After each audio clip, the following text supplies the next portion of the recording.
बिस्मिल्लाहिर्रहमानिर्रहीम। अस्सलाम वालेकुम। आप देख रहे हैं हुदा लाइब्रेरी। सबसे पहले तो पाकिस्तान से कनाडा आने के लिए आपके पास सिर्फ 5 मोस्टली वीज़े हैं। एक तो स्टूडेंट वीज़ा है, विजिटर वीज़ा है, परमानेंट रेजिडेंट, बिजनेस का और प्रोविंशनल नॉमिनीज़ का वीज़ा है, जिसके अंदर आप एक सूबे से दूसरे सूबे में अपना कनाडा में किस तरह से वीज़ा हासिल कर सकते हैं। तो स्टूडेंट वीज़े के लिए तो आपके पास वही आप स्कूल कॉलेज यूनिवर्सिटी के बाद आप इनसे बोलेंगे कि हमें कनाडा में तालीम हासिल करनी है, तो वो आपको स्टूडेंट वीज़ा दे देंगे। उसके बाद जब आपकी तालीम मुकम्मल हो जाएगी तो आप उनसे कहेंगे मैं यहाँ पे काम करना चाहता हूँ, तो आपको वर्क परमिट का वीज़ा मिल जाएगा। इसीलिए जो हजरात पाकिस्तान से कनाडा आना चाहते हैं वर्क वीज़े पे, तो वो ये जान लें कि यहाँ पर 2021 के स्टैटिस्टिक के मुताबिक 6,21,000 इंटरनेशनल स्टूडेंट आए हैं।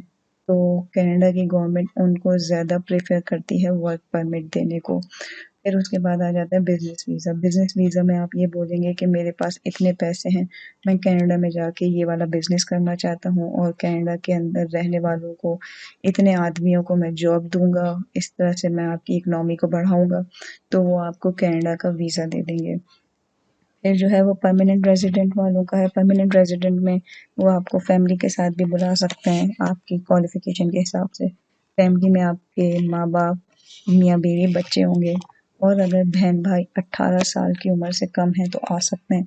18 साल की उम्र से ज़्यादा होंगे तो उनके लिए मसला हो सकता है, और आप अपने भाभी और बहनोई को नहीं बुला सकते। इसकी भी रिक्वायरमेंट होती है कि आप उनको कब किस तरीके से बुला सकते हैं।